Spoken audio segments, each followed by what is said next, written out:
ပါရယနာဒေသနာအပိုင်းရှိသာသနာတော်နှစ်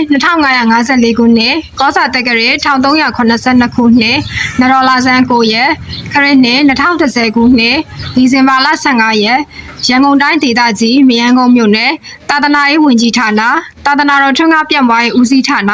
ဇဘူတိရိဗိမာန်တော်တွင်ဆင်ရင်ကျင်းပပြုလုပ်အပ်သည့်ဓမ္မသဘင်အခမ်းအနား၌အနန္တ၅ပါးဥထိပ်ထားလျက်ဘိုးဘွားမိဘဆွေမျိုးများနှင့်ဥတင်စိုးတို့အားရည်စူး၍မင်္ဂလာတောင်ညွန့်မြို့နယ်မင်္ဂလာစေဒေါ်လာခင်မိသားစုကိုကျော်သိန်းစေးဆိုင်၏အမတဒါနာဓမ္မဒါနာအဖြစ်ဖြင့်ဟောကြားတော်မူသည်ဟိမကတောဒီယာကပ္ပဇတုကန်ဒီတို့၏အမေကိုဖြေဆိုခြင်းဘာဝရီပုံနာကြီးမှာတပည့်ကြီး16ဦးရှိတယ်အဲ့ဒီ16ဦးလုံးကိုမြတ်စွာဘုရားထံဆေးလွှတ်လိုက်တယ်ဘာဝရီပုံနာကြီးကတော့အလွန်ကိုအသက်ကြီးနေပြီအသက်120ရှိတယ်ခရီးကလည်းအလွန်ကွာဝေးသည့်အတွက်ကြောင့်သူကိုယ်တိုင်မလိုက်နိုင်ဘူးတပည့်ကြီး16ယောက်ကိုဥဆောင်စေပြီးတပည့်တွေအားလုံးကိုဗုဒ္ဓမြတ်စွာစီစေလွှတ်တယ်ဖះဟုတ်မဟုတ်စုံစမ်းခိုင်းတယ်ဒါလည်းစဉ်းစားဉာဏ်ရှိရဲ့လို့ပြောရမယ်လောကမှာခေါင်းဆောင်လုပ်တဲ့ပုဂ္ဂိုလ်ဆိုတာဘယ်အရာပဲဖြစ်ဖြစ်စူးစူးဆန်းဆန်းဆင်ញင်ပြီးမှလုပ်တင်တယ်အဲ့ဒီလိုမလုပ်ပဲဆိုပါစို့ခေါင်းဆောင်လုပ်တဲ့ပုဂ္ဂိုလ်ကကိုယ်တိုင်သွားတယ်ဟိုကြတော့ဖះအစင်မဟုတ်ပဲနဲ့ဖះအတုနဲ့သွားတွေ့နေလို့ရှိရင်သူပါတိတ်ခါကြမှာပေါ့အဲ့ဒါကြောင့်သူကိုယ်တိုင်မသွားဘူးသူ့ရဲ့တပည့်တွေကိုလှော်လိုက်တယ်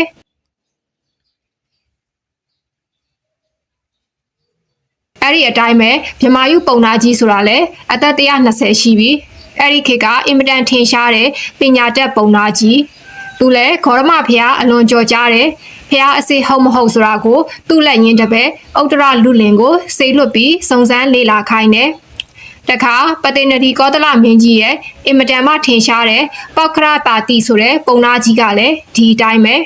တပည့်ပြိတ္တတွေအလွန်များတယ်သူကလည်းမြတ်စွာဘုရားရဲ့ကြော်ကြားမှုဂုံသတင်းတွေကိုကြားတော့ဖះစီသွားခြင်းနဲ့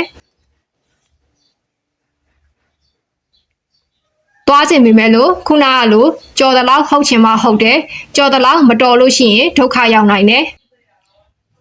သူကစဉ်းစားဉာဏ်ရှိတယ်ဒါကြောင့်မို့သူ့ရဲ့ယုံကြည်စိတ်ချရတဲ့အံပတ်ထဆိုတဲ့တပည့်တဦးကိုလှော်လိုက်တယ်လွတ်ပြီးတော့ဗုဒ္ဓဟုတ်မဟုတ်ဆိုတာဗေဒကျမ်းဂန်တွေနဲ့ဆုံးဖြတ်ခိုင်းပြီးသူ့စီကနေ report တက်လာလို့ဗုဒ္ဓဟုတ်တယ်ဆိုမှသူတို့ကသွားမှာပေါ့ဒါလည်းလှုပ်တင်လှုပ်ထိုက်တဲ့ကိစ္စပဲစဉ်းစားဉာဏ်ရှိတဲ့ပုဂ္ဂိုလ်ဟာဒီလိုပဲလုပ်ရမှာပေါ့နော်အေးဘာဝရီပုံနာကြီးလည်းဒီအတိုင်းပဲမြတ်စွာဘုရားကလောကမှာပွင့်ပေါ်ကားစားရှိသေးတာပဲဘာဖြစ်လို့တော့ဆိုတော့ဘာဝရီပုံနာကြီးတို့တောထွက်လာပြီးဂေါရဝရီမြစ်လေကကျွန်းလေးပေါ်ရောက်ရှိနေထိုင်တာ10နှစ်ရှိသွားပြီအဲ့ဒီအခါမှာဖះပွင့်လာတာဗုဒ္ဓဆိုတဲ့ပုဂ္ဂိုလ်လောကမှာတစ်ခေတ်တစ်ခါပေါ်နိုင်တယ်ဆိုတာသူတို့ဗေဒကျမ်းဂန်တွေအရာသိထားကြတယ်အဲ့ဒီဗုဒ္ဓဆိုတဲ့ပုဂ္ဂိုလ်ရဲ့အည်အသွေးတွေတွင်ပြင်လက္ခဏာအင်္ဂါရက်တွေကိုလည်းအဲ့ဒီကျမ်းဂန်မှာတိတိကျကျဆိုထားတာရှိတယ်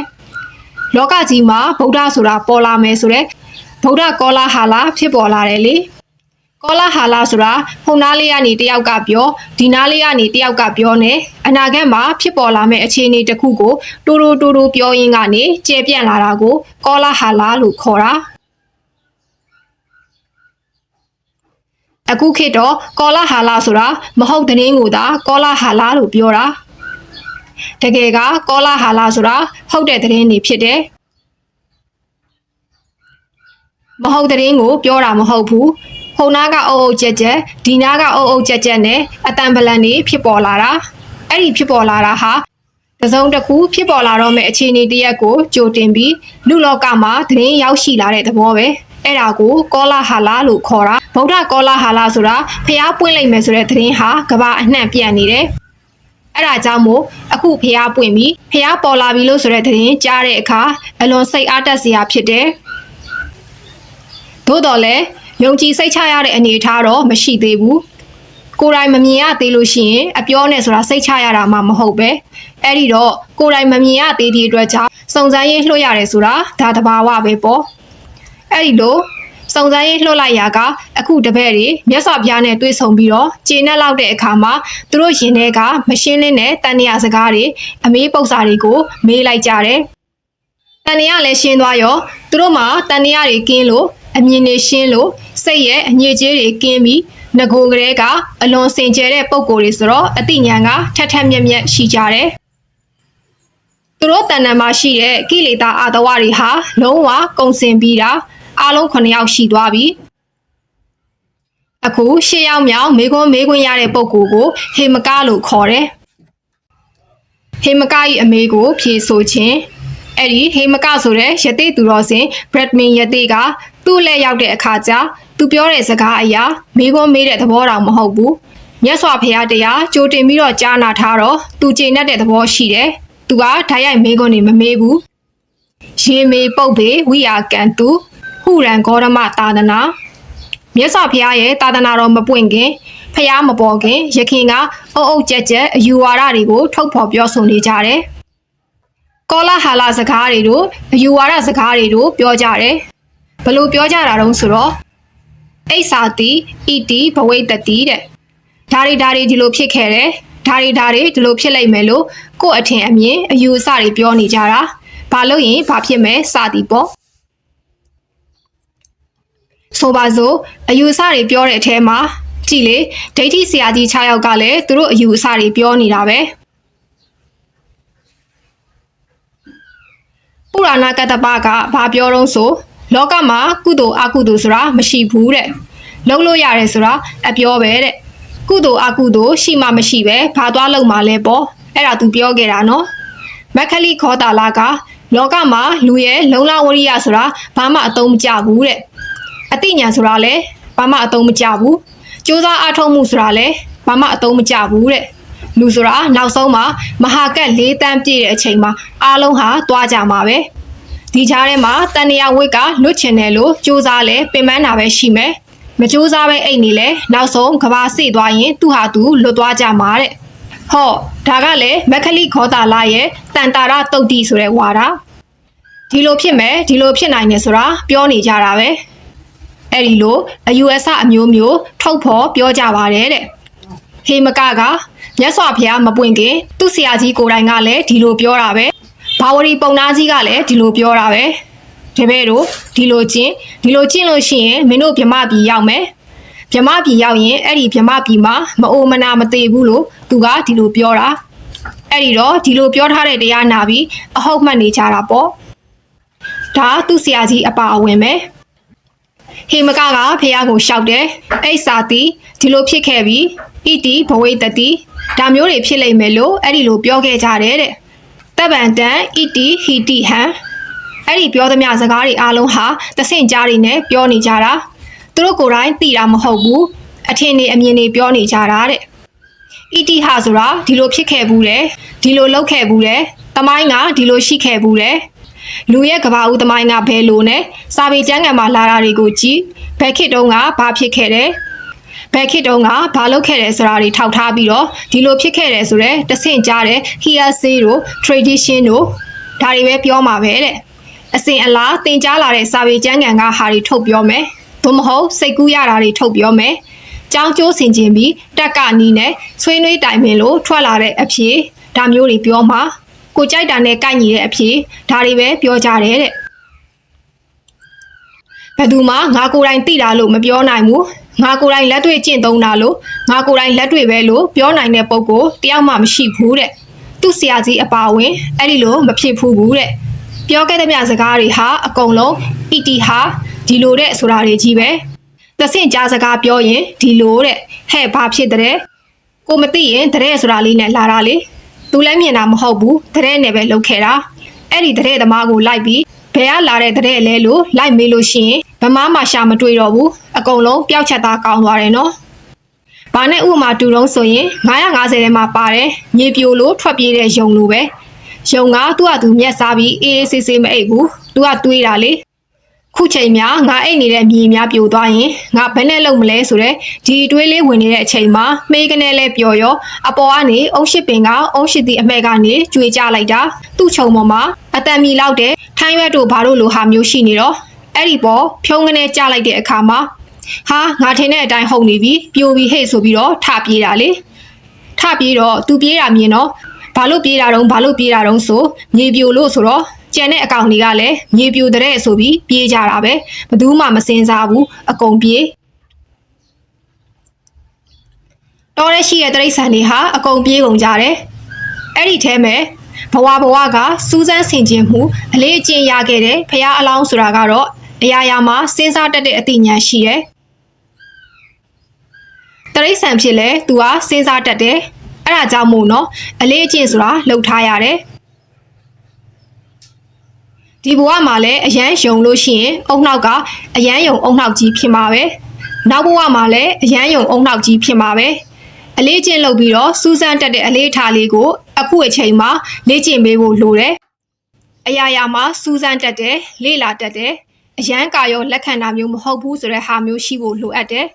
ဖះအလောင်းနေကြတော့အကျင့်ပါလာတယ်အရာရာကိုစဉ်းစားတတ်တယ်စဉ်းစားပြီးမှလက်ခံတတ်တဲ့အကျင့်ပါလာတယ်အဲ့ဒီတော့ကဖះအလောင်းကချင်းသေးဖြစ်နေတယ်။ तू ကစဉ်းစားတယ်လေ။မြေပြိုတယ်ဆိုတာငါတခါမှမကြားဘူး။ဖြစ်လဲမဖြစ်နိုင်ဘူး။ဘသူကပြောတာလဲ။ဘသူကပြောတာလဲလိုက်မိတဲ့အခါကျတော့ဟာဟိုကပြောတာပဲဒီကပြောတာပဲနဲ့ရမ်းပြီးတော့ပြောတဲ့ဟာတွေကြီးပဲများနေတာနော်။ခုခေတ်လဲရှိတာပဲ။ဟိုနားမှာရဟန်းလာလို့ပေါ်တယ်ဆိုဘသူကစပြောမှန်းမသိဘူး။သွားကြတာပဲလေ။ဒီနားကရဟန်းလာဆိုလဲသွားကြတာပဲ။ဒီနားကရေမန်းကောင်းတယ်ဆိုလဲသွားကြတာပဲ။ဘယ်ကရေကောက်မှန်းမသိပဲနဲ့တခါတည်းကိုရေမန်းဆိုလဲသွားကြတာပဲဘာဆိုလဲသွားကြတာပဲအဲ့ဒီတော့လူတွေဟာတိတ်မထူပါဘူးရှေးတုန်းကလူနဲ့အခုလူဟာအတူတူပဲနော်စဉ်းစားဉာဏ်ရှိတဲ့လူမှာစဉ်းစားဉာဏ်ရှိတာဘယ်တော့ကအုံနောက်ပဲဖြစ်ဖြစ်လူအုံနောက်တိုင်းကစဉ်းစားဉာဏ်မရှိဘူးတဲ့လူအုံနောက်တွေကတချို့အုံနောက်တွေကစားဖို့နဲ့အိပ်ဖို့ပျော်ဖို့ပါဖို့ပဲဒီလောက်ပဲအုံနောက်ကရှိတယ်ကျန်တဲ့စဉ်းစားဉာဏ်အုံနောက်ဆိုတာမရှိဘူးနောက်ဆုံးကြတော့ဘသူကပြောတာလဲလိုက်ရှာလိုက်တော့ယုံကပြောတာဖြစ်နေတယ်ယုံမင်းပြောတာဟုတ်သလားဟုတ်တယ်ဘယ်နားမှာပြိုတာတော့မင်းဘယ်နားမှာနေတာတော့လိုက်ပြဆိုတော့တော်တော်နဲ့မပြရဲဘူးမြေပြိုတယ်ဆိုတာမဖြစ်နိုင်ဘူးမင်းလိုက်ပြငါတာဝန်ယူရဲဆိုပြီးအာမခံချက်ဂရန်တီပေးမှယုံကလည်းလိုက်ပြတာနော်ချင်းသေးကတေးသေးချာချာစစ်ဆေးလိုက်တော့ဘယ်ဟုတ်မလဲအပေါ်ကအုံရှိတီကြွေကြတာပြုံးဆိုတဲ့အတန်ကြီး तू ကလန့်ပြီးတော့ထွက်ပြေးတာဘာမှမဟုတ်ဘူးလောကလူတွေဟာဘာမှမဟုတ်ပဲနဲ့ကြောက်လန့်နေတာအများကြီးပဲရှေးတုန်းကနာမည်ကြီးခြင်းလို့တုတ်တန်ထူတင်ဆောင်တဲ့ကိုတော်ကြီးတစ်ပါးအကြောင်းစာထဲမှာဖတ်ရဘူးတဲ့အဲ့ဒီကိုတော်ကြီးကလည်းဒီလိုပဲလေအတွေးနဲ့ကြောက်တတ်တဲ့ဝါသနာရှိတယ်တစေကြောက်တယ်သို့တော်လည်းစွန့်စားမှုတရက်ပေါ်သူများတွေကတုတ်တန်ထူတင်ဆောက်တည်တယ်ငါလည်းဆောက်တည်အောင်မှာပဲဆိုပြီးစွန့်စားတာပေါ့လေလင်းလုံးကတော့တိတ်ကိစ္စမရှိဘူးတဖြည်းဖြည်းမှောင်လာတယ်ကြောက်နဲ့ဒီလိုထိုင်းနေတာညကြတော့ဘာသွားတွေ့တော့ဆိုသူ့နာခြုံပုတ်ထဲကနေရှဲနဲ့အတန်ကြားတယ်လှုံနဲ့ခြုံထဲကနေပြီးလာတာဟာတရေတော့လာပြီဟာငါတော့စားတော့မှာပဲဆိုပြီးကြောက်နေတာဖျားစာတွေရွတ်ပြီးတော့မကြည့်ရဲဘူးတဲ့မနဲ့မိုးလင်းကြည့်လိုက်တော့အဲ့ဒီခြုံပုတ်ထဲမှာနွားအိုကြီးတစ်ကောင်ဟာစမြုပ်ပြန်နေတာသူစားခဲ့တဲ့အစာတွေထုတ်ပြီးစမြုပ်ပြန်ပြီးတော့လှုပ်နဲ့လှုပ်နေတာကိုအဲ့ဒါကြီးကိုတညလုံးကြောက်ပြီးမနဲ့မိုးလင်းတော့နွားကြီးမှန်းတည်တယ်ငါတညလုံး6ရမလားဆိုပြီးတော့တစ်ကိုင်းချိုးပြီးနွားအိုကြီးကိုရိုက်တဲ့အဲ့ဒါကိုကြည့်အတွေးနဲ့ကြောက်တာပဲလေဖះအလောင်းဟာတခါတော့ကဘရဘေတော်ဝတုတ်တန်ကြောက်စရာဘေးဆိုတာဘာခေါ်တာလဲစမ်းသပ်နိုင်ဖို့ဆိုပြီးချုပ်ခနဲကြားလိုက်ရင်သွားကြည့်တယ်အဲ့ဒီနေရာကိုမရမကသွားကြည့်တယ်အတန်ကြားရင်ကြားတဲ့နေရာသွားကြည့်တယ်ဘာဖြစ်သွားကြည့်တယ်သွားကြည့်တဲ့အခါကျတော့ဘာမှမဟုတ်ဘူးငှက်ကလေးတွေအကောင်ကလေးတွေသွားတာလာတာကနေစပြီးတော့အတန်ပလန်နေမြည်နေကြတာတဆေကြောက်တဲ့လူတွေကအဲ့ဒါလေးတွေလည်းကြောက်တာပဲနော်တခါတော့ကတောရွာတရွာမှာတိမ်ချောင်းထဲမှာနေကြတယ်တဆေ6တက်တယ်ဆိုတဲ့အသည့်နဲ့တွေးပြီးတော့နေတာညကြတော့တကားလာခောက်တယ်ထောက်နဲ့ဟာလာပြီးဟဲ့ဆိုပြီးကြောက်လန့်နေတယ်ဘယ်ဟုတ်မလဲတဆေကခောက်တာမဟုတ်ဘူးအိမ်မြောင်တို့တောက်တဲ့တို့ကအကောင်လေးတွေကိုလိုက်ဖမ်းပြီးတော့ရိုက်တက်တာသူကထောက်နဲ့အဲ့ဒါကိုတကားခောက်တယ်ထင်တာနော်အဲ့ဒီလိုဟာမျိုးတွေလည်းရှိတတ်တယ်ပေါ့သွားကြည့်ပေါ့ဘာဖြစ်လဲဘသူကခောက်တယ်လဲအေးအဲ့ဒါလိုမျိုးပေါ့ကြောက်တတ်တဲ့လူတွေဟာအတွေးနဲ့ကြောက်တာတွေကပိုများတယ်တကယ်တွေးလို့ကြောက်တာကနည်းနည်းရဲ့အတွေးနဲ့ကြောက်တာကပိုများတယ်တဲ့ကြည့်လေပြောသမျှတွေဟာတကယ်လက်တွေ့ကမဟုတ်ဘူးတဆေပုံမြင်နေလဲအင်မတန်ပေါ်တယ်တိုးတော်လဲအဲ့ဒါတွေဟာအီတီဟီတီဟာပဲဒီလိုတဲ့ဆိုတာတွေကြီးပဲတဲ့ မင်းကိုယ်တိုင်မြင်ဘူးလားလို့ဆိုတော့မမြင်ဘူးမမြင်ဘူးတာကပိုများတယ်ပေါ့ခုသူကလည်းမြတ်စွာဘုရားကိုရှောက်တယ်သူ့ဆရာကြီးပြောတာကအစားတဲ့အားလုံးဟာပုံရင်တွေပြောနေတာပါတဲ့တဆင့်ကြားစကားတွေကိုပြောတာဘသူမှလက်တွေ့မဟုတ်ပါဘူးတဲ့အဲ့ဒါတွေကအတွေးတွေကိုတိုးပွားစေတတ်တာပဲဒါဒီလိုတဲ့ဆိုခေါင်းထဲရောက်သွားရင်ဒါတွေတွေးတော့တာပဲဒါကြောင့်မို့တက်ပံတန်တက်ကဝဋ္ဌနံအတွေးတွေကိုသာဖြစ်ပွားစေတတ်တယ်နာဟံတထအဘိရမိန်တပည့်တော်ကတော့အဲ့ဒါတွေစိတ်မဝင်စားဘူးတဲ့သူကပြောတယ်ဘယ်လိုဖြစ်ခဲ့တယ်ဘာတွေဖြစ်ခဲ့တယ်ဆိုတာတွေနဲ့ပတ်သက်ပြီးသူစိတ်မဝင်စားဘူးတဲ့ဘာဖြစ်ပေါ့စိတ်မဝင်စားဘူးတဲ့သူစိတ်ဝင်စားတာဖះကိုရှောက်တယ်တွင်စမေဓမ္မမက္ခာဟိတဏ္ဏနေခာတနံမူနိယံဝိဒိတဝါတတောစရံတရေလောကေဝိတတိကံသူပြောခြင်းတဲ့စကားကတပည့်တော်စိတ်ဝင်စားတာကတဲ့တပည့်တော်တို့တဏ္ဍာမှာရှိတဲ့တွေ့တာမှုတဏ္ဍာလိုချင်မှုတဏ္ဍာတက်မှတ်မှုတဏ္ဍာကိုဘယ်လိုဖျောက်ရမလဲပျောက်အောင်လုပ်နိုင်တဲ့ဓမ္မကိုပဲတပည့်တော်ကိုဟောပါတဲ့အဲ့ဒီတရားကိုသိလို့ရှိရင်သတိကြီးစွာထားပြီးတော့သတိတရားထားပြီးတော့တဏ္ဍာကိုလွန်မြောက်ဖို့သူကြိုးစားပါမယ်ဒါသူ request လုပ်တာပဲမေးခွန်းထုတ်တာမဟုတ်ဘူးသူသိချင်တာဓမ္မပါတဲ့အဲ့ဒီဓမ္မဟာတဏှာကိုပယ်ရှားနိုင်တဲ့ဓမ္မဖြစ်ပါတယ်အဲ့ဒီတဏှာကိုဖယ်ရှားနိုင်တဲ့တရားကိုသူ့ကိုဟောပါတဲ့သူသိပြီးရင်အဲ့ဒီအတိုင်းသတိကြီးစွာထားပြီးလောကမှာတွေ့တာမှုဆိုတဲ့တဏှာတွေကိုကျော်လွှားနိုင်ဖို့သူစူးစမ်းပါမယ်လို့ဖះကိုရှောက်တယ်မြတ်စွာဘုရားကသူ့ကိုတရားဟောတယ်ဣဒဒိဋ္ဌတုတမုတဝိညာတေတုပိယရူပေတုဟေမကသန္နရာဂဝိနောဒနံနိဗ္ဗာနဗရမစ္စုတံလောကမှာမြင်ထားတဲ့အာယုံကြားထားတဲ့အာယုံနမ်းရှုထားတဲ့အာယုံရက်ထားတဲ့အာယုံထိတွေ့ထားတဲ့အာယုံစိတ်ကူးထဲမှာပေါ်လာတဲ့အာယုံအဲ့ဒီလိုနှစ်သက်စရာအာယုံတွေအပေါ်မှာတဲ့သန္နရာဂလို့ဆိုတဲ့လိုချင်မှုနဲ့တတ်မှတ်မှုကိုမင်းပယ်ဖြောက်ပါတဲ့ပယ်ဖြောက်နိုင်အောင်ကြိုးစားပါတဲ့ပိယယူပဆိုတာဘာတွေခေါ်တာတော့ပိယရူပဆိုတာချစ်အပ်တဲ့သဘောလောကလူတွေဟာဘာတွေကိုချစ်မြတ်နိုးပြီးတော့ဘာတွေအပေါ်မှာတာယာနေကြတာတုံးဆိုတာမေးကြည့်လိုက်မယ်ဆိုရင်မျက်စိကမြင်ရတဲ့အစင်းပေါ်မှာတာယာတယ်ချစ်ခင်ကြတယ်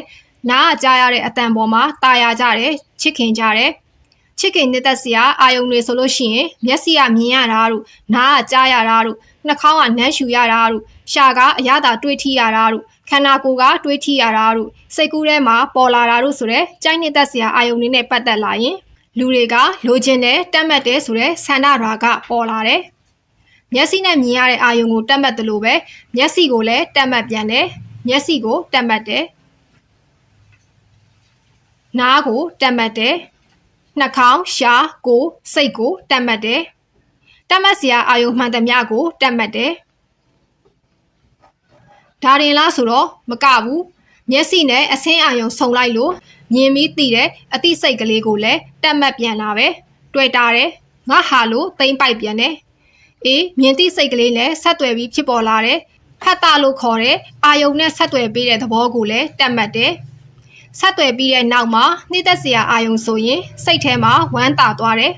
အဲ့ဒါလေးကိုလည်းတတ်မှတ်တာပဲနောက်ဆုံးမှာကိုတတ်မှတ်တဲ့တဏှာကိုပြန်ပြီးတော့တတ်မှတ်သေးတာပဲတဲ့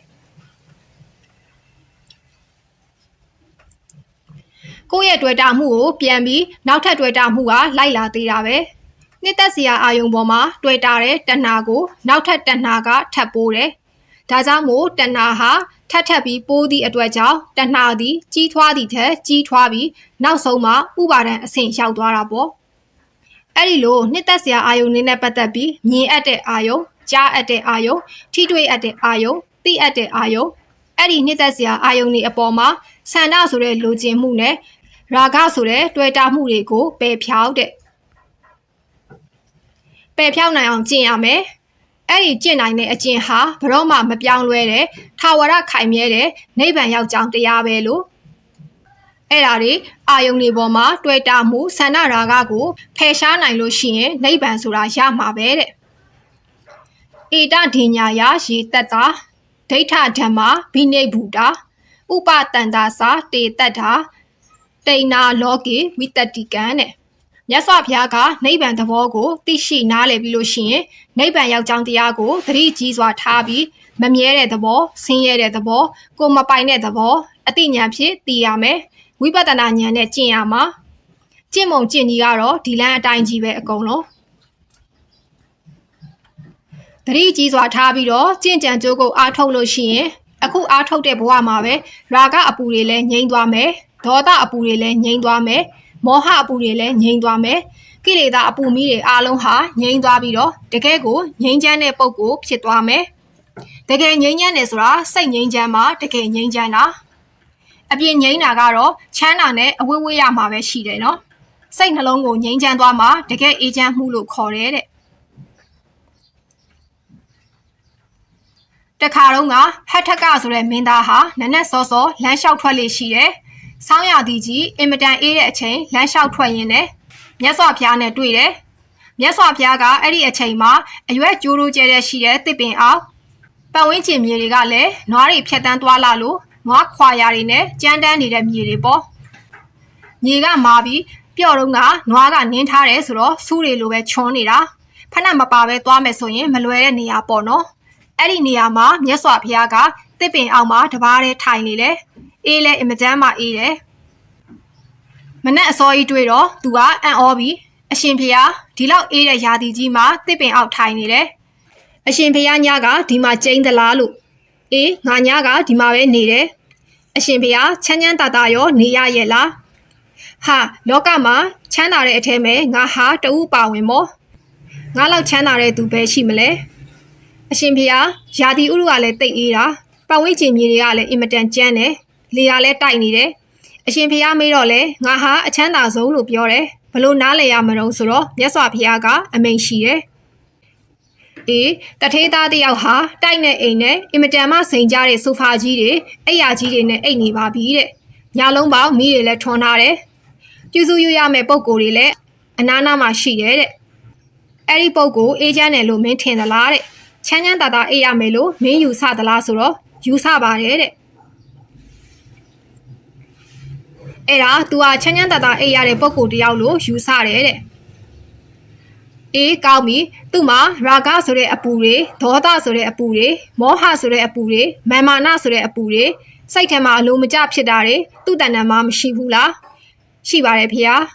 အေးအဲ့ဒီယာကပူဒေါသပူမောဟပူဆိုတဲ့စိတ်ပူလောင်မှုတွေနဲ့နေတဲ့လူတယောက်ဟာဘလို့လုပ်ပြီးတော့ချမ်းချမ်းသာသာအိပ်ရတယ်လို့ဆိုနိုင်ပါမလဲတဲ့မြတ်စွာဘုရားကအဲ့ဒီလိုဖြေရှင်းမှုတယ်နော်အဲ့ဒါကြောင့်မို့လို့ဥပတန္တာတကယ်ငြိမ်းချမ်းတယ်ဆိုတာစိတ်ထဲမှာလောဘဒေါသစတဲ့အပူတွေငြိမ်းမှာတကယ်အငြိမ်းလို့ခေါ်တာဒါကိုတွေ့ကြည့်ကြည့်ပေါ့ဘလောက်ကောင်းတဲ့အိပ်ရာထဲမှာအိပ်တောင်တွေးမြောက်တွေးတွေးပြီးပူစရာတွေပူးနေမယ်ဆိုရင်ဘယ်ဟုတ်မလဲနော်အဲ့ဒီတော့စိတ်ဟာငြိမ်းချမ်းမှုဆိုတာမဖြစ်နိုင်ဘူးဒီနိဗ္ဗာန်ရဲ့သဘောကိုကြာကြာနာနာသိပြီးရာဂမီးတွေငြိမ်းသွားတယ်ဒေါသမီးတွေငြိမ်းသွားတယ်ဆိုရင်အဲ့ဒီပုဂ္ဂိုလ်ဟာတကယ်ကိုငြိမ်းချမ်းတဲ့ပုဂ္ဂိုလ်ဖြစ်တယ်လို့မြတ်စွာဘုရားကဒီလိုရှင်းပြတယ်ဟေမကဟာလုံးဝအသိဉာဏ်ပွင့်လင်းပြီးတော့ယဟန္တာအဖြစ်သို့ရောက်သွားတယ်သူ့ရဲ့တပည့်တစ်ထောင်နဲ့အတူတကွာယဟန္တာအဖြစ်သို့ရောက်သွားတယ်ယသိအတွင်ပြောက်ပြီးတော့ယဟန်အတွင်ရောက်သွားတယ်လို့ဒီလိုဆိုလိုတယ်ဒါကရှစ်ဦးမြောက်ဖြစ်တဲ့ဟေမကယသိရဲ့အမေးနဲ့ပတ်သက်တဲ့အဖြေဂါထာ၄ပုံတောဒေယဤအမေးကိုဖြေဆိုခြင်းဟေမကပြီးတော့အလှဲကျတဲ့ပုဂ္ဂိုလ်ကတောဒေယဆိုတဲ့ပုံနာကဒီပြည့်နေရာမှာတော့တောဒေယဆိုတဲ့နာမည်နဲ့လာလို့ရှိရင်သူကတုတိရွာကပုံနာလို့အဓိပ္ပာယ်ရတယ်ပေါ့သူကလည်းပဲတုတိရွာကလာတဲ့လူလည်းဖြစ်ကောင်းဖြစ်မယ်ပေါ့တခြားတောဒေယဆိုတဲ့ပုံနာဆိုတာလည်းရှိသေးတယ်ဒီနေရာမှာဘာဝရီပုံနာကြီးရဲ့တပည့်တွေထဲမှာတောဒေယဆိုတဲ့ပုံနာတစ်ယောက်ပါလာတယ်သူကလည်းပဲသူမေးဖို့ရအလှည့်ကျလာတဲ့အခါဘာနဲ့ပတ်သက်ပြီးမေးတယ်လဲဆိုရင်ဝိမောက္ခလွတ်မြောက်မှု freedom ဆိုတာနဲ့ပတ်သက်ပြီးမေးတယ်လွတ်မြောက်မှုတွေကအမျိုးမျိုးရှိတယ်ဘယ်လိုလွတ်မြောက်မှုဟာမှန်ကန်တယ်လဲဆိုတဲ့အဓိပ္ပာယ်နဲ့မေးတယ်ယတမိန်ကာမနဝတန္တိပုဂ္ဂိုလ်တဦးတယောက်ဟာလိုချင်စရာတွေအပေါ်မှာလိုချင်တယ်ဆိုတဲ့တဏှာမရှိဘူးတဏှာယတနဝိဇ္ဇတိတွေ့တာမှုပူလောင်မှုဆိုတဲ့တဏှာသူ့တဏ္ဍာမှာမရှိဘူးကထံကထာစာရောတိန်နောသူဟာတဏှာတွေအလုံးကိုလည်းကြော်လွှားပြီးပြီကထံကထဆိုတဲ့တီထွင်ထားတဲ့စကားကိုကမေးခွန်းတွေပဲထုတ်နေတာအဖြေမထုတ်နိုင်တာ ကတန်ကထန်ဆိုတာဘယ်လိုလဲနဲ့မေးခွန်းပဲရင်ထဲမှာမရှင်းတဲ့ပုံကိုယ်လေးပြောတာနော်ဒါလေးကဘယ်လိုလဲနဲ့ဆိုပြီးတော့တန်တရားတွေဖြစ်နေတာကိုကထန်ကထာလို့ပြောတာအဲ့ဒီတန်တရားတွေရင်ထဲမှာမရှင်းတဲ့ပုံကိုယ်တွေကြတော့ကထန်ကထီလို့စာပေမှာဒီလိုသုံးတယ်သောတာပန်ဖြစ်သွားလို့ရှိရင်ဝိကတကထန်ကထောတဲ့ဘယ်လိုလဲဆိုတဲ့မေးခွန်းတွေမတက်တော့ဘူးတဲ့သောတာပန်ဖြစ်သွားလို့ရှိရင်သူဟာသူသိသွားပြီဘယ်လိုလဲဘာဖြစ်အောင်မှလဲဆိုတာတွေမလာတော့ဘူးအေးအခုလိုချင်စရာအာယုံတွေကိုလိုချင်တတ်တဲ့အခါမှာတောင့်တတဲ့တဏှာတွေမရှိဘဲနဲ့သူ့မှာတို့လောတွေးတောယုံမှချင်းဆိုတာတွေလည်းလွန်မြောက်သွားပြီတဲ့အဲ့ဒီလိုလွန်မြောက်သွားတဲ့ပုံကိုရဲ့လွန်မြောက်မှု freedom ဟာဘယ်လိုနေပါသလဲတဲ့သူ့ကို freedom ရောက်ရှိသူလို့ပြောနိုင်သလားလို့မြတ်စွာဘုရားကိုမေးတာမြတ်စွာဘုရားကဖြေတယ်သူ့အမေအတိုင်းပဲအေးကာမဆန္ဒတွေသူ့မှာကာမဂုဏ်အာယုန်နဲ့ပတ်သက်တဲ့လိုချင်စရာတွေအပေါ်မှာလိုချင်တဲ့တဏှာသူ့မှာမရှိဘူးပူလောင်မှုတဏှာဆိုတာလည်းသူ့တဏ္ဍာမှာမရှိဘူးယုံမှားတွေးတောမှုဆိုတဲ့တဏှာတွေလည်းသူ့မှာရှင်းနေတယ်အဲ့ဒီပုံကိုရဲ့လွတ်မြောက်မှုဟာလုံးဝလွတ်မြောက်မှုပဲတခြားလွတ်မြောက်စရာဆိုတာသူ့မှာမရှိတော့ဘူးဒါသည်ပင်လျင်လွတ်မြောက်မှုပဲလို့မြတ်စွာဘုရားကဖြေလိုက်တယ်ဝိမောက်ခောတတ္တာနာပရောတဲ့အဲ့ဒါတကယ်လွတ်မြောက်မှုပဲတဲ့ဟုတ်တယ်လေတဏှာကကုံသွားပြီဆိုရင်တကယ်လွတ်မြောက်မှုဖြစ်ပြီတဏှာကုံသွားပြီဆိုရင်တကယ်လွတ်မြောက်မှုဖြစ်သွားပြီဆိုလိုတာကတော့ကိလေသာတွေအလုံးကုန်ခန်းသွားတဲ့ယဟန္တာပုဂ္ဂိုလ်ရဲ့လွတ်မြောက်မှုလို့ဆိုလိုတာပေါ့နော်အဲ့ဒီတော့တောတိယကမြတ်စွာဘုရားကိုဆက်မေးပြန်တယ်နိရာတတောသောဥရအာတတာနောပညာနာဝါသောဥရပညာကပ္ပိမုနေအဟံတက္ကယထာဝိစဉ္ညံတံမေဝိယာစိတ်ခာတမန္တစက္ခု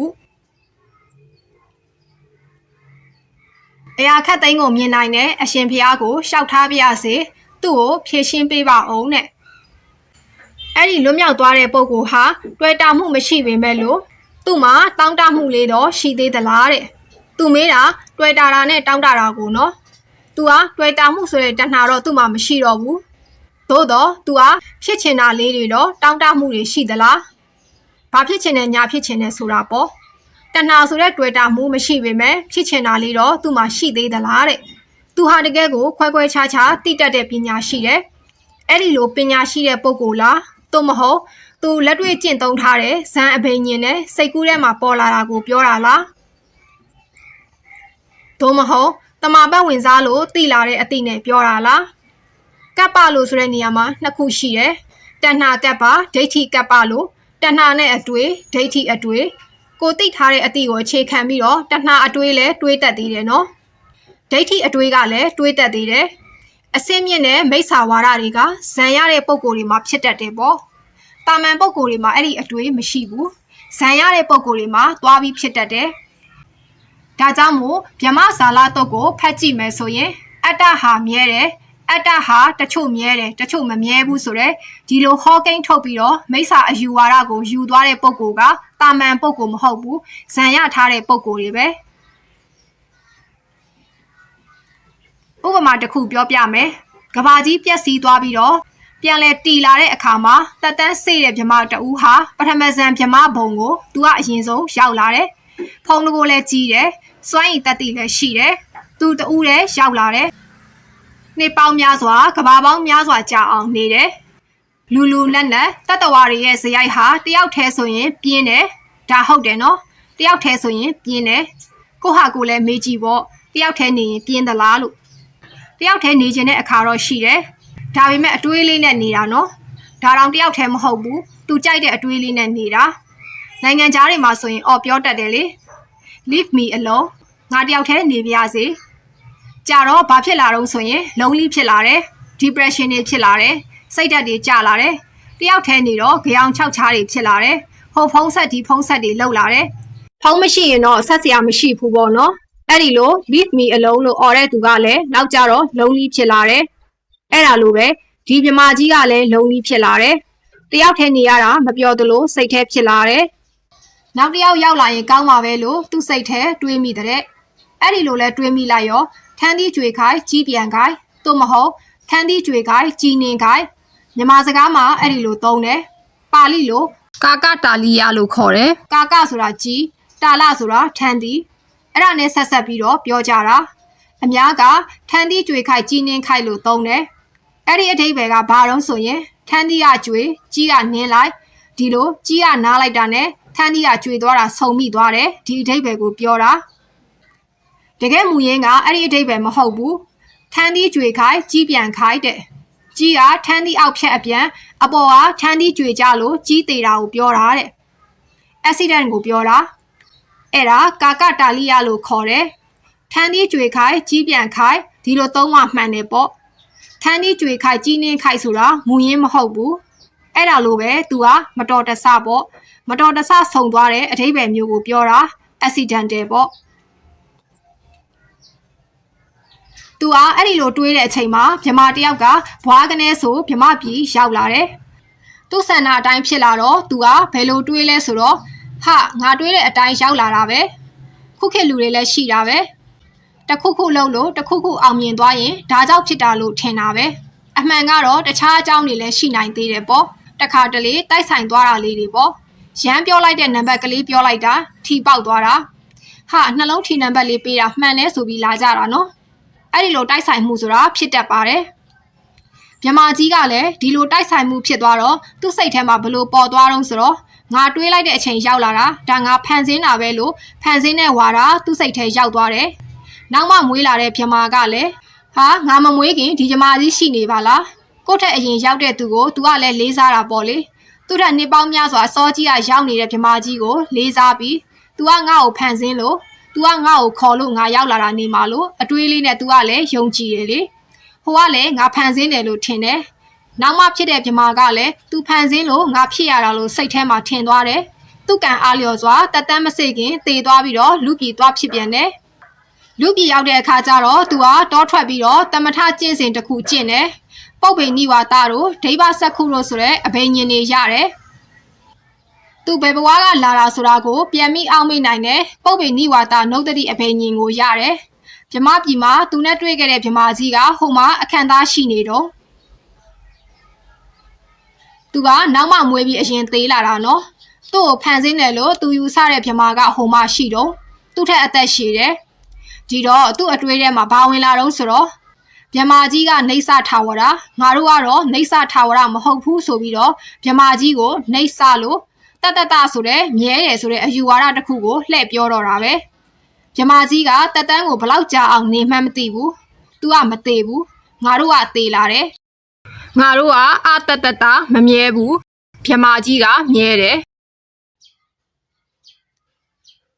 ဧကိစ္စတတချို့မြဲတယ်တချို့မမြဲဆိုတဲ့အယူဝါဒကိုလူပြည်မှာပြောဟောလာတယ်ပေါ့ဒီလိုဆိုလိုတာမိစ္ဆာဝါဒတွေပေါ်လာတယ်ဆိုတာအဲ့ဒါမျိုးတွေနဲ့ပေါ်လာတာနော်တာမန်ခုနကပုပ်ပင်နိဝါဒနှုတ်တတိတို့လားဒီပုပ်ပင်နိဝါဒနှုတ်တတိဆိုတာကလည်းပဲဗုဒ္ဓသာသနာမှာသာသူကအကန့်အသတ်မရှိအောင်ကြည်နိုင်တဲ့ပုဂ္ဂိုလ်တော်တော်ရှိရှိကြာကြာလှမ်းမြင်နိုင်တဲ့ပုဂ္ဂိုလ်ရှိတာတခြားဘာသာတွေမှာကျင့်တယ်ဖះသာသနာနဲ့မတွေ့ခင်ကျင့်တယ်ပုပ်ပင်နိဝါဒနှုတ်တတိဆိုတာကဘာ40ဟိုဘက်ကျော်ပြီးမသိနိုင်ဘူးတဲ့ဘာဖြစ်လို့လဲဆိုတော့သူတို့ရဲ့ပညာအစွမ်းကအဲ့ဒီလောက်ထိအောင်မမှီဘူးတဲ့အကန့်အသတ်ရှိတယ်ပေါ့ကဲဘုန်းကြီးတို့တွေကိုယ့်အကိုအကန့်အသတ်ရှိရဆိုတာကြည့်ရအောင်ဘုန်းကြီးတို့မျက်စိနဲ့ကြည့်ရင်ဘယ်လောက်ထိမြင်ရလဲ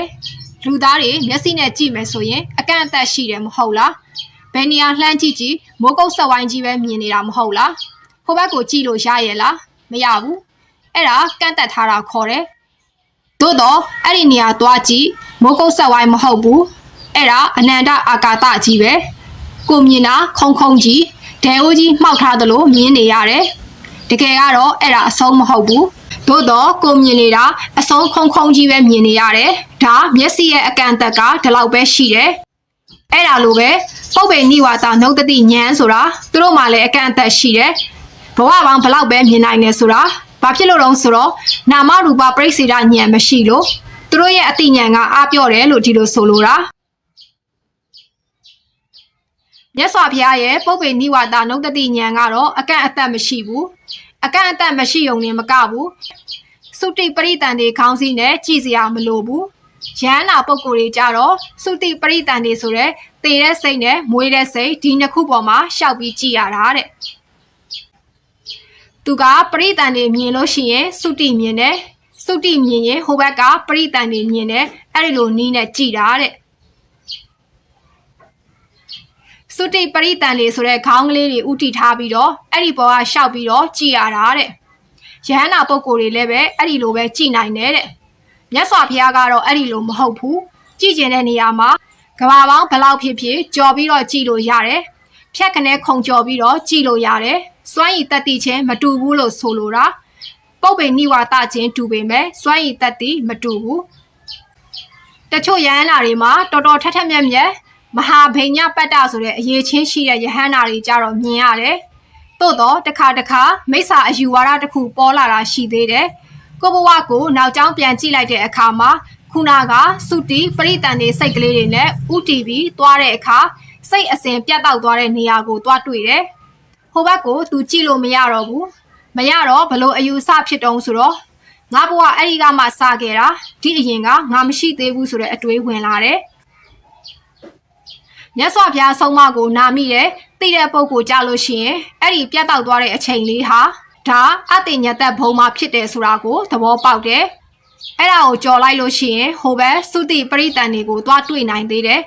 ဂျားမှာကွက်လက်ကြီးကိုသွားတွေ့တာအဲ့ဒီကွက်လက်ကြီးကိုကြော်ပြီးသူတို့မကြည့်နိုင်ဘူးတဲ့ဘာလို့ဆိုအဲ့ဒီကွက်လက်ကြီးကတိတ်ကြီးလွန်အားကြီးတာ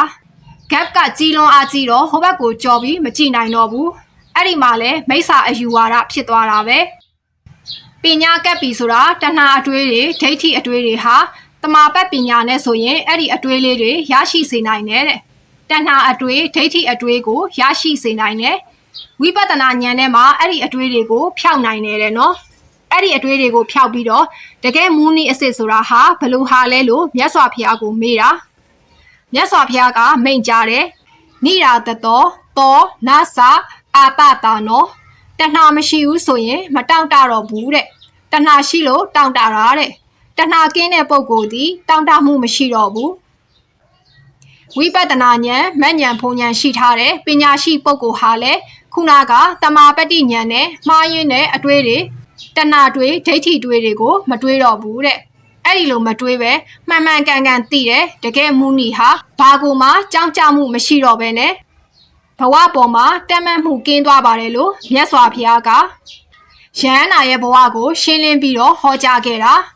အဲ့ဒါတောတိယကိုရှင်းပြတဲ့စကားပဲပေါ့ကပ္ပဤအမေကိုဖြေဆိုခြင်းအဲ့ဒီတော့10ယောက်မြောက်ဖြစ်တဲ့ကပ္ပရဲ့အမေကိုဖြေဆိုတယ်သူကဗာမေးတုံးဆိုတော့မစ္စေတရသမိန်တိတ်ထက်တံဩကေဇာတေမဟတ်ဘယေပင်လယ်ကြီးရဲ့အလယ်မှာရောက်ရှိနေတဲ့အချိန်မှာဒီလိုင်းကြီးတွေတက်လာပြီးဘေးရန်နေနဲ့ကြုံလာပြီးအဲ့ဒီလိုဘေးရန်ကြီးတွေနဲ့ကြုံလာပြီးဆိုရင်သူပြောတယ်ဒီလိုင်းဆိုတာတင်စားတဲ့စကားနော်ပင်လယ်ကြီးဆိုတာလဲတန်တရာကိုပြောတာဘုန်းကြီးတို့တွေဟာခုတန်တရာကြီးထဲမှာရောက်နေကြတာတန်တရာဆိုတဲ့ပင်လယ်ကြီးထဲရောက်နေတာအဲ့ဒီလိုရောက်နေတဲ့အခါမှာဆူနာမီလိုဒီလိုင်းကြီးတွေတက်လာပြီးကြောက်စရာဘေးရန်ကြီးတွေလူကိုဆွဲမြုပ်သွားနိုင်လောက်အောင်ပြင်းထန်တဲ့လှိုင်းလုံးကြီးတွေရောက်လာပြီးဘာလှိုင်းလုံးကြီးတွေတော့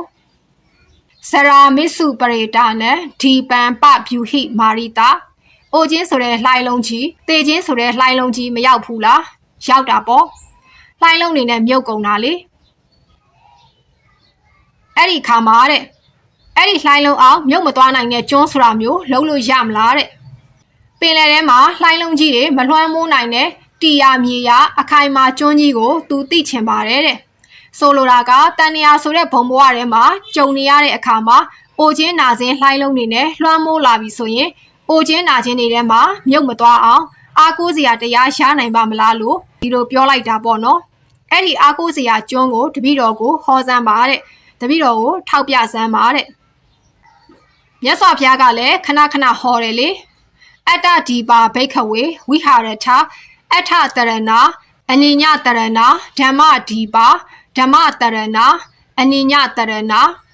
မိမိကိုယ်ဒီသာလျှင်မိမိကိုယ်ရဲ့ယတ္တိယကျွန်းဖြစ်တယ်တခြားလူတွေဟာကိုယ့်ရဲ့ယတ္တိယကျွန်းမဟုတ်ဘူးမိမိကိုယ်ဆိုတာဘာပြောတာတုံးဆိုရင်ဓမ္မဒီပါဓမ္မတရဏတ တရားသာလင်တကယ်ကျွန်းမယ်တန်နေရာထဲမှာသွားလို့ရှိရင်တရားပဲအားကိုးစရာရှိတယ်တခြားအားကိုးစရာမရှိဘူးအနောက်တိုင်းကလူတချို့ကအတ္တဒီပါဆိုတဲ့စကားလုံးကိုဘလို့အနက်ပြန်လုံးဆိုရင်ဒီပကိုစီမီအတ္တကိုအတ္တလို့ဆိုတဲ့အနတ္တနဲ့ဆန့်ကျင်ဘက်အတ္တကိုယူပြီးတော့မှားယွင်းနေသူတို့ကြိုက်တာတွေရှောက်ပြန်တယ်မြတ်စွာဘုရားဟောလို့ရင်းကအဲ့ဒါမဟုတ်ဘူးเนาะအတ္တဆိုတဲ့စကားလုံးဟာကိုဆိုတဲ့ reflexive နာမ်စားကိုပြောတာအဲ့ဒီတော့အတ္တဆိုတာနှစ်မျိုးရှိတယ်ကိုရည်ညွှန်းတဲ့နာမ်စားအနေနဲ့သုံးတာရှိတယ်အတွေးခေါ်မိစ္ဆာဝါဒပိုင်းဆိုင်ရာသုံးတဲ့အတ္တဆိုတာရှိတယ်အဲ့ဒါနှစ်ခုကိုကွဲပြားသိဖို့လိုတယ်ပေါ့များသောအားဖြင့်မြတ်စွာဘုရားကအတ္တဟိအတ္တနောနာထောကောဟိနာထောပရောတိယကိုသားလင်ကိုကွယ်ရလို့ဆိုတာဟာအတွေးခေါ်ပိုင်းဆိုင်ရာအတ္တကိုရည်ညွှန်းတာမဟုတ်ဘူးကိုအားကိုကြအခုလဲပြောတာပဲကိုထူကိုထားကိုအားကိုဆိုတာမရှိဘူးလားအဲ့ဒါကိုဆိုလိုတာအဲ့ဒီကိုအားကိုဆိုတာဘာကိုအားကိုမှလဲဆိုရင်ဓမ္မဒီပါတရားကိုအားကိုလို့ဒီလိုပြောတာ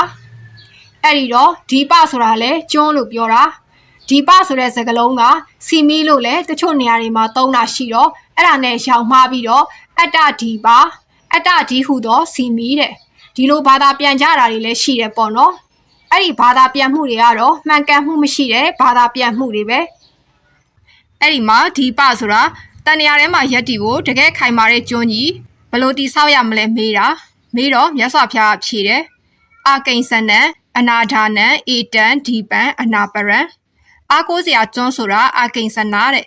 မင်းမှာကြောင်းကြပူပန်စေတတ်တဲ့ကိလေသာတွေမရှိရဘူးတဲ့ပူပန်စေတတ်တဲ့ကိလေသာတွေကိဉ္စနဆိုတာလူတွေမှာကြောင်းကြမှုကိုဖြစ်စေပြီးစိတ်ကိုပူပန်စေတတ်တဲ့အရာတွေဖြစ်တယ်ရာဂဒေါသမောဟကိလေသာဒုစရိတတွေစိတ်ရဲ့အညစ်အကြေးတွေအဲ့ဒါတွေဟာကိဉ္စနတွေပဲ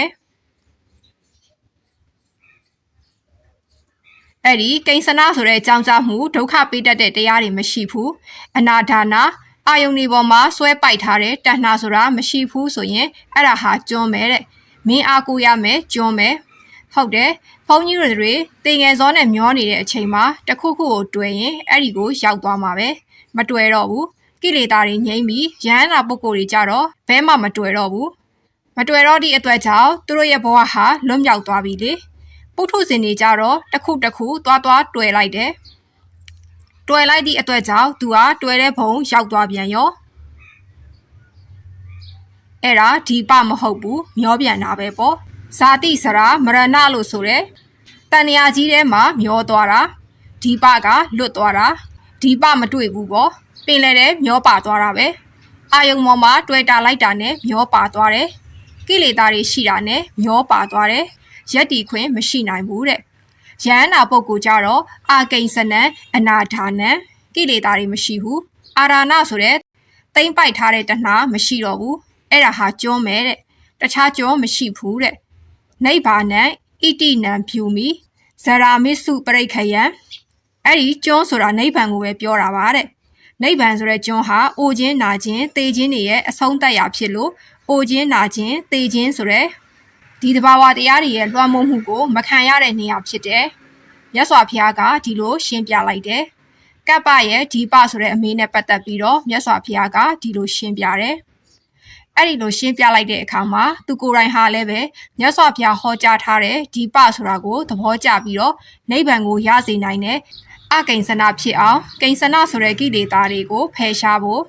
အာရဏဆိုတဲ့ဆွဲပိုက်ထားတဲ့တဏှာကိုဖယ်ရှားဖို့ဒါရီကင်းမှာနိဗ္ဗာန်ဆိုတဲ့ကျွန်းကိုတို့တွေရမှာပဲလို့သူကသဘောကျသွားတယ်ဧတဒိညာယရေတတ္တာဒိဋ္ဌဓမ္မာဘိနိဗ္ဗုတာနတေမာရဝတာနုခာနတေမာရတပတ္တကုမြတ်စွာဘုရားဟောကြားတဲ့တရားအတိုင်းကျင့်ကြံကြိုးကုပ်အားထုတ်တယ်ဆိုတာတရားနာရင်လည်းသူနှလုံးသွင်းတာပေါ့နော်အဲ့ဒီလိုနှလုံးသွင်းရင်လည်းသူလည်းပဲတပည့်တွေနဲ့အတူကိလေသာအာတဝါတွေကင်းစင်တဲ့ယဟန္တာပုဂ္ဂိုလ်အရှင်မြတ်ဖြစ်သွားတယ်။ဘာဖြစ်လို့တပည့်တွေကကိုယ်ဆရာနဲ့တူကြတယ်လဲဆိုလို့ရှိရင်လောကကြီးကဝါဒနာတူရာတွေစုနေတာကိုသူတင်ထားတာသူနားလဲရင်သူတပည့်တွေကလည်းဒီလိုပဲနားလဲသွားကြတာပေါ့။လူတွေကစုတယ်လေဂီတသမားကလည်းဂီတသမားတွေပဲအနုပညာဆိုပြီးစုနေကြတာပဲ အတီးသမားတွေကလည်းအတီးသမားအဆိုသမားကအဆိုသမားပေါ့နော်အတီးသမားကအတီးသမားဆိုပြီးတော့ဝါသနာတူရပဲတီးတဲ့လူကဆိုတာမဟုတ်ဘူးဆိုတဲ့လူကတီးတာမဟုတ်ဘူးသူ့ဝါသနာနဲ့သူပဲနော်အဲ့ဒီလိုဝါသနာတူရတွေစုကြတာပဲလောကကြီးကဒီအတိုင်းပဲအခုလာတရားနာတယ်ဆိုတာလေဝါသနာတူတဲ့လူတွေလာစုတာပဲပေါ့အေးဝါသနာမတူတဲ့လူကဘယ်လာလိမ့်မလဲအခုလဲသူ့တပည့်တွေအားလုံးဟာသဘောကျပြီးတော့အားလုံးယဟန္တာဖြစ်သွားကြတယ်တဲ့10ယောက်မြောက်ကပ္ပရဲ့အမေကိုဖြေတာဇတုကန္နီဤအမေကိုဖြေဆိုခြင်းနောက်တစ်ခါ17ယောက်မြောက်ဇတုကန္နီရဲ့မေခွန်းကိုမြတ်စွာဘုရားကဖြေတယ်သူကဘာတွေမေးတယ်လဲသုတ်တဝနာဟံဝီရာမကာမကာမိဩဃာတိကံပတ္ထုမကာမမာကမံတန်တိပရံဗျူဟိတဟစနစ်တာယထာတစ္ဆံဘဂဝါဗျူဟိမေတံအကာမကာမိကာမစိတ်တွေကိုကင်းတဲ့ပုဂ္ဂိုလ်ကာမဂုဏ်အာယုန်တွေကိုမလိုတဲ့ပုဂ္ဂိုလ်ဖယ်ရှားနိုင်တဲ့ပုဂ္ဂိုလ်ဆိုတဲ့ဂုဏ်နဲ့ချီးမွမ်းတာဩဃာတိကံတဏှာဝဲဩဃကြီးကိုကြော်ဖြတ်ပြီးတဲ့ပုဂ္ဂိုလ်မြတ်စွာဘုရားကိုဒီလိုချီးမွမ်းတယ်ဖះကိုမေးဖို့အတွက်သူလာတယ်သူ့ကိုအမှန်တိုင်းပြောပြပေးပါတဲ့ဘာပြောရမလို့ဆိုရင်တန်တိပရဆိုတာဘာလဲတကယ်ငြိမ်းချမ်းတဲ့တန်တိဆိုတာဘယ်ဟာကိုခေါ်တာလဲတဲ့အဲ့ဒါကိုပြောပါတဲ့အဲ့ဒီတန်တိဆိုတဲ့တရားကိုရောက်မှအိုခြင်းနာခြင်းသိခြင်းဆိုတာကိုဖယ်ရှားနိုင်မှာအဲ့ဒီတန်တိဆိုတဲ့အနေအထားတစ်ခုကိုမရောက်ဘူးဆိုရင်အိုခြင်းနာခြင်းသိခြင်းကိုမလွန်မြောက်နိုင်သေးဘူးတဲ့ပရိသပိညတမေဘူရိပညာအာစိတ်ခဓမ္မံယမဟံဝိဇဉ္ဉံဇာတိစရာယဣဒဝိပဟာနံအဲ့ဒီလွန်မြောက်နိုင်အောင်အစွမ်းတတ္တိထတ်တော်မူတဲ့မြတ်စွာဘုရားကသူလိုအသိဉာဏ်နှဲပါတဲ့ပုဂ္ဂိုလ်တယောက်ကိုတဲ့သိအောင်တန်တိဆိုတဲ့အဆင့်ကိုရောက်အောင်ဘာတွေလုပ်ရမလဲသူ့ကိုပြောပါတဲ့မြတ်စွာဘုရားကကာမေတုဝိနိယဂေထံနိခမံဓာတုခေမတော်တဲ့ဒီနေရာမှာကာမနဲ့နိခမကာမဆိုတာနှစ်သက်စရာအာယုန်တွေလိုချင်စရာအာယုန်တွေကိုလိုချင်နေတာကာမလို့ခေါ်တယ်နိခမဆိုတာအဲ့ဒီလိုချင်မှုတွေကိုဖယ်ရှားပစ်လိုက်တာနိခမလိုချင်မှုတွေကထွက်ခွာလိုက်တာလိုချင်မှုဆိုတဲ့ကာမတွေကနေပြီးတော့ထွက်ခွာလိုက်တာရှောင်လိုက်တာအဲ့ဒါကိုနိခမအဲ့ဒီတော့ကာမနဲ့နိခမဒီနှစ်ခုကိုစဉ်းစားကြည့်ကာမဂုဏ်အာယုန်တွေထဲမှာနေတာဟာဘေးကင်းသလားသို့မဟုတ်ကာမဂုဏ်အာယုန်တွေနဲ့ဝေးနေတာဘေးကင်းသလားဆိုတာသူစဉ်းစားတယ်ပေါ့နော်ဘုန်းကြီးတို့တွေကာမဂုဏ်အာယုန်တွေထဲမှာနေလို့ရှိရင်ဘေးအန္တရာယ်တွေလာတယ်နော်မျက်စိအမြင်နဲ့နှစ်သက်စရာအာယုန်တွေနားကကြားရတဲ့နှစ်သက်စရာအာယုန်တွေအဲ့ဒီနှစ်သက်စရာအာယုန်တွေကိုနှစ်သက်နေသေးသမျှဘေးတွေတွေ့မယ်အန္တရာယ်တွေတွေ့မယ်ရန်တွေတွေ့မယ်တဏှာထဲမှာအိုခြင်းနာခြင်းသေခြင်းဆိုတာတွေဒါတွေကိုမရှောင်နိုင်သေးသမျှဒီထဲမှာပဲတဝဲလေလေဖြစ်နေအောင်ပါပဲတဲ့ကဲကာမဂုဏ်အာယုန်တွေကိုရှောင်လိုက်ပြီးတမထကျင့်စဉ်တစ်ခုကိုကျင့်လိုက်တယ်ကာမတွေကိုဖယ်လိုက်ပြီးနောက်ဆုံးမှာနိခမဆိုတာအစင်းစင်းရှိတယ်ပေါ့ပရမဇန်ကိုလည်းနိခမလို့ခေါ်တယ်ဖုံကြီးဝတ်လိုက်တာကိုလည်းနိခမလို့ခေါ်တယ်အဲ့ဒီလိုနိခမတွေအစင်းစင်းနောက်ဆုံးမှာဒီယုံ nant ခန္ဓာတွေကနေပြီးတော့အပြင်ကိုထွက်သွားနိုင်တဲ့နိဗ္ဗာန်ထီအောင်နိခမလို့ခေါ်တယ်ပေါ့အဲ့ဒီယုံ nant ဓမ္မသင်္ခါရတွေကတဏှာတွေကထွက်သွားတဲ့နိခမလို့ဆိုတဲ့နိဗ္ဗာန်ကိုတကယ်ကိုအန္တရာယ်ကင်းတဲ့နေရာအဖြစ်ရှုမြင်မယ်ဆိုလို့ရှိရင်ဘာလုပ်ရမလဲကာမဂုဏ်အာယုန်တွေပေါ်မှာမမောတဲ့တဏှာကိုဖယ်ရှားပစ်ဖို့လိုအပ်တယ်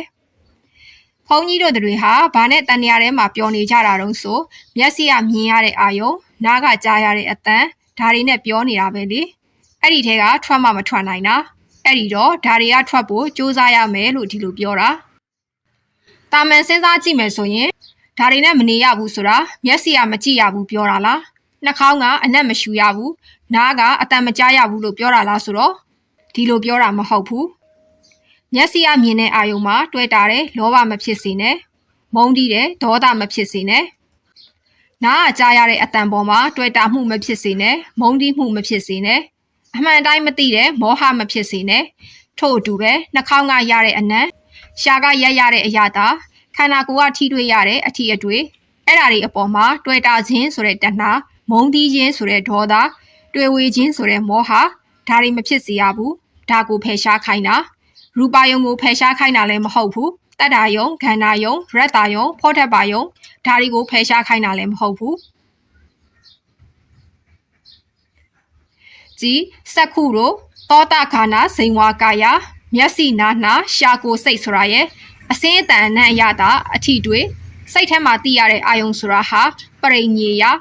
ပိုင်းခြားပြီးတော့ပိုင်းခြားခြားပိုင်နိုင်သိရမယ်အရာတွေသာဖြစ်တယ်ဖယ်ရှားရမယ့်အရာတွေမဟုတ်ဘူးသစ္စာ၄ပါးနဲ့ပြောရင်အဲ့ဒါဒုက္ခသစ္စာပေါ့အဲ့ဒါတွေကသိရမယ့်အရာသိကိုသိရမှာ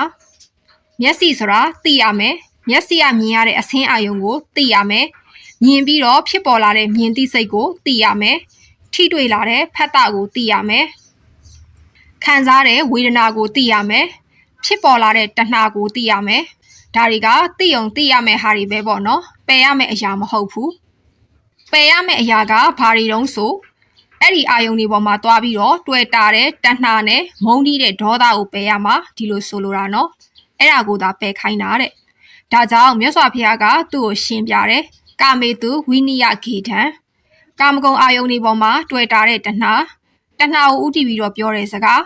တဏှာကိုပယ်တယ်ဆိုတာအဝိဇ္ဇာကိုမပယ်ဘဲနဲ့တဏှာပယ်လို့မရဘူးအဲ့ဒီတော့ကိလေသာမှန်သမျှအကုန်ပယ်တာပေါ့အဲ့ဒီလိုပယ်တဲ့အခါမှာနေခမန်ဓာတုခေမတော်အဲ့ဒီကာမဂုဏ်အာယုန်တွေကထွက်မြောက်ရာဖြစ်တဲ့နေခမဟာအန္တရာယ်ကင်းတယ်လို့မြင်လို့ဒီလိုကြိုးစားတာဆိုပါစို့ဒီဘက်ကန်းကအန္တရာယ်များရင်ဟိုဘက်ကန်းကိုငြိမ်းချမ်းတယ်လို့မြင်ရမှာပေါ့ဟိုဘက်ကန်းကငြိမ်းချမ်းတယ်လို့မြင်ပြီးတော့ဟိုဘက်ကန်းကိုရောက်အောင်ကြိုးစားကြတာလေအခုလည်းပဲကာမဂုဏ်အာယုန်တွေရဲ့အပြစ်ကိုမြင်ပြီးတော့ကာမဂုဏ်အာယုန်တွေကထွက်ခွာတဲ့နေခမဟာငြိမ်းချမ်းတယ်လို့ဒီလိုမြင်ပြီးတော့ကြိုးစားအားထုတ်ရမယ်တဲ့ဩကဟိတံနိရတံဝါမာတေဝိဇ္ဇထကိဉ္စနံအဲ့ဒီအာယုန်တွေနဲ့ပတ်သက်ပြီးစိတ်ထဲမှာတဏှာနဲ့ဆွဲမှတ်ထားတာဒိဋ္ဌိနဲ့ဆွဲမှတ်ထားတာမာနနဲ့ဆွဲမှတ်ထားတာမှားယွင်းတဲ့အထင်မှားမှုအမြင်မှားမှုအထင်တွေအမြင်တွေအဲ့ဒါတွေကိုစွန့်ဖို့လိုတယ်တဲ့ငါလို့ထင်တဲ့အထင်ငါဟာလို့ထင်တဲ့အထင်အဲ့ဒီအထင်မြင်တွေမစွန့်နိုင်သေးလို့ရှိရင်တွေ့တာမှုကိုလည်းမစွန့်နိုင်သေးဘူးတဲ့အဲ့ဒါတွေကိုလည်းစွန့်ရမယ်အဲ့ဒီလိုစွန့်ပြီးရင်ဒီအာယုန်တွေပေါ်မှာကြောင်းကြစိုက်တာဆိုတာမရှိရတော့ဘူးတဲ့ကြောင်းကြစိုက်တာတွေမရှိအောင်လုပ်လို့ဆိုတော့ဘုန်းကြီးတို့တွေဘာကိုကြောင်းကြစိုက်နေရတော့ဆိုတော့ကြည်လေမျက်စိကိုကြောင်းကြစိုက်ရတယ်တော့ကြာမျက်စိကနားလို့ဆရာဝန်ကိုသွားပြရတယ်ကြောင်းကြစိုက်နေရတယ်နော်နားကိုကြောင်းကြစိုက်ရတာနဲ့မျက်စိကမြင်ရတဲ့အဆင်းအာယုံကြောင်းကြစိုက်ရတာနဲ့ဒါတွေပဲငါမျက်စိငါနားဆိုပြီးလူတွေဟာကြောင်းကြစိုက်ပြီးပူပန်နေကြရတာလေရဟန္တာဖြစ်သွားပြီဆိုရင်အဲ့ဒီလိုကြောင်းကြစိုက်စရာပူပန်စရာကိုယ်တဏ္ဍာမှာဘာတစ်ခုမှရှာမတွေ့တော့ဘူးသူ့အတူဖြစ်နေတဲ့အရာတွေလို့မြင်လာတယ်လမ်းဘေးမှာပေါက်နေတဲ့တစ်ပင်ကြီးတစ်ပင်ဆိုပါစို့ကိုလည်းမပိုင်ဘူးဘယ်သူမှမပိုင်တဲ့တစ်ပင်ကြီးတစ်ပင်အဲ့ဒီအပင်ကြီးပေါ်မှာကြောင်းကြစိုက်တာများရှိသေးလားမရှိဘူးအဲ့ဒီတစ်ပင်ကြီးပေါ်မှာသဘောထားနိုင်တယ်လို့ကိုသဘောထားနိုင်အောင်ကြိုးစားရမယ်ဒီလိုပြောတာဒါမြတ်စွာဘုရားက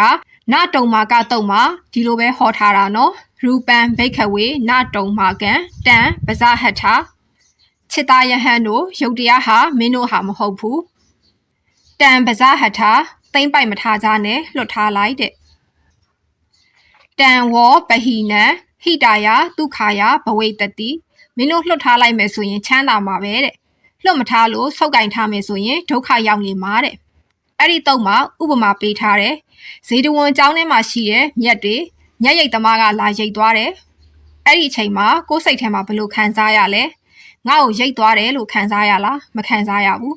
မြက်ကိုရိတ်တယ်ပဲခံစားရတယ်ရဟန္တာဖြစ်သွားပြီဆိုလို့ရှိရင်ကိုယ်ထိလဲကိုလို့တတ်မှတ်တာမရှိတော့ဘူးလေမရှိသည့်အတွက်ကြောင့်မခံစားရတော့ဘူးသူတို့မှတွေ့တာမှုဆိုတာမလာဘူးမုန်းတီးမှုဆိုတာမလာဘူးဆန့်ကျင်မှုဆိုတာမလာဘူးဟောအဲ့ဒီလိုဖြစ်အောင်ကြိုးစားလို့မြတ်စွာဘုရားကဆိုလိုတာနော်မာတေဝိဇ္ဇထကိဉ္စနံတဲ့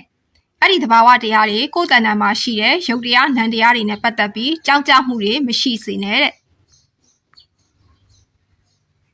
ယံပုပ္ပေတံဝီတောတေဟိပု္ပ္ပာတေမာဟုကိဉ္စနံ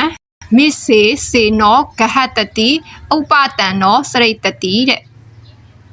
ဓမ္မပဒမှာလည်းဒီကထားလေးပါတယ်ပေါ့ဒါကဝိပဿနာကျင့်ကြီးကတခုဖော်ပြပေးတဲ့စကား ဥပတန်သောစရိတ်တတိဆိုတာသူဟာတန်တိပရာငင်းချမ်းရေးကိုစိတ်နှလုံးရဲ့အေးချမ်းမှုကိုမေးလို့မြတ်စွာဘုရားကမင်းစိတ်နှလုံးအေးချမ်းခြင်းရင်အေးတဲ့ဤစနစ်ကိုငါပြောမယ်တဲ့ရံပုတ်ပေတံဝီတော်တေဟိတဲ့အတိတ်ကဖြစ်ခဲ့တဲ့ယုံနံဓမ္မသင်္ခါရတွေပေါ်မှာတွေ့တာနေတဲ့တဏှာကို6အောင်လုပ်တဲ့ဆက်မတွေ့နဲ့လို့ပြောတာပဲဘုန်းကြီးတို့တွေဟာဟိုးပြီးခဲ့တဲ့အရာကိုလည်းပြန်တွေ့သေးတာပဲလေအတိတ်ကိုလည်းပြန်တွေ့သေးတာအဲ့ဒါမျိုးပြန်မတွေ့နဲ့တဲ့အတိတ်ကခန္ဓာတွေပေါ်မှာလည်းတွေ့တာမှုတဏှာရာကကိလေသာတွေကို6တွေ့အောင်ကြိုးစားတဲ့ဘာနဲ့6တွေ့အောင်ကြိုးစားရမလဲဆိုရင်မဂ်ခင်8ပါးအကျင့်တရားပဲဝိပဿနာကျင့်စဉ်ကျင့်တာဒါ6အောင်လုပ်နေတယ်လို့ပြောရမယ်နော်ယံပုတ်ပေတံဝီတော်တေဟိဆိုတဲ့နေရာမှာဝီတော်တေဟိလို့လည်းရှိသေးတယ်ဝီတော်တေဟိဆိုတာအဲ့ဒီအတိတ်ပေါ်မှာတွေ့တာတဲ့တဏှာဆိုတဲ့အဆိုဓာတ်ကို6အောင်လုပ်ဆိုတာဖယ်လိုက်လို့ပြောတာအတိတ်ကိုတွေးပြီးတော့လည်းမတွေ့နဲ့ဝီတော်တေဟိကတော့တုတ်တင်ရှင်းလင်းပါလို့ဆိုလိုတယ်ဟုတ်တာဗောမနေ့ကတွေးခဲ့တာလေးကိုဒီကနေ့တတလေးလုပ်နေသေးတာပဲလေအေးမနေ့တုန်းကဒီအချိန်ဆိုတို့ဘာလုပ်နေလဲဆိုတာလေးတွေနဲ့တွေးနေသေးတာလူဟာပစ္စာတေမာဟုကိဉ္စနံနောက်ပိုင်းလာမယ့်အနာဂတ်ကသင်္ခါရတရားတွေပေါ်မှာလဲကြောက်ကြမှုဆိုတာမထားနဲ့တဲ့ကြောက်ကြတယ်ဆိုတာဘာတွေတုံးဆိုရင်ရာဂဒေါသမောဟကိလေသာတွေပဲမစ္စေစေနောဂဟိတတိအခုလောလောဆယ်ကြုံတွေ့နေရတာအလဲပစ္စုပန်မှာကိုကြုံတွေ့နေရတဲ့အပေါ်မှာလဲတဏှာနဲ့လဲမသိမ့်ပိုက်နဲ့ဒိဋ္ဌိနဲ့လဲမသိမ့်ပိုက်နဲ့လွတ်ထားလိုက်ငါဟာမဟုတ်ဘူးဆိုတဲ့အမြင်နဲ့လွတ်ထားလိုက်အဲ့ဒီလိုနေနိုင်ပြီးအတိတ်ကအရာကိုလည်းပဲလွတ်ထားတယ်အနာဂတ်ကိုလည်းမမျှော်လင့်ဘူးပစ္စုပန်မှာလည်းပဲမဆွဲလန်းဘူးဆိုရင်အဲ့ဒီပုံကိုဟာငြိမ်းချမ်းတဲ့ပုံကိုဖြစ်ပြီပေါ့ဒီလိုဆိုလိုတာနော်ငြိမ်းချမ်းခြင်းရင်တော့အဲ့ဒီအတိုင်းပဲကျင့်ပါလို့မြတ်စွာဘုရားကဒီလိုဟောတာနောက်ဆုံးဒီငုံချုပ်အနေနဲ့မြတ်စွာဘုရားကဘာပြောတော့ဆိုတော့တပ္ပတောနာမရူပတမေ